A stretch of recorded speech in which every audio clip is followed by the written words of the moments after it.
ভারতের প্রযুক্তি নগরী বেঙ্গালুরুতে এলপিজি সংকট তীব্র আকার ধারণ করেছে। অটোরিকশা চালকদের দীর্ঘ লাইনে দাঁড়িয়ে ঘণ্টার পর ঘণ্টা অপেক্ষা করতে হচ্ছে গ্যাসের জন্য। সরবরাহ অনিশ্চয়তায় তাদের দৈনিক আয়ও কমে যাচ্ছে। এই সংকটের পেছনে বড় কারণ ইরান যুদ্ধ। হরমুজ প্রণালীতে জাহাজ চলাচল ব্যাহত হওয়ায় বৈশ্বিক এলপিজি সরবরাহে চাপ তৈরি হয়েছে। পরিস্থিতি সামাল দিতে ভারত দৈনিক উৎপাদন বাড়িয়ে 50,000 মেট্রিক টনে উন্নীত করেছে, যদিও চাহিদা প্রায় 80,000 মেট্রিক টন। পাশাপাশি যুক্তরাষ্ট্র, রাশিয়া ও অস্ট্রেলিয়া থেকে অতিরিক্ত আমদানি নিশ্চিতের চেষ্টা করছে দেশটি।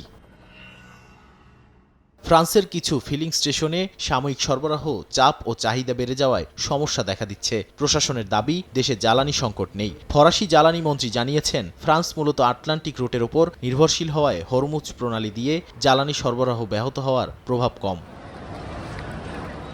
এদিকে ইরান যুদ্ধের প্রভাব পড়েছে বৈশ্বিক বিমান শিল্পেও। এয়ার চায়না সাউদার্ন এয়ারলাইন্স, ক্যাথওয়ে প্যাসিফিকের মতো বড় এয়ারলাইন্স জ্বালানি সারচার্জ বাড়িয়েছে।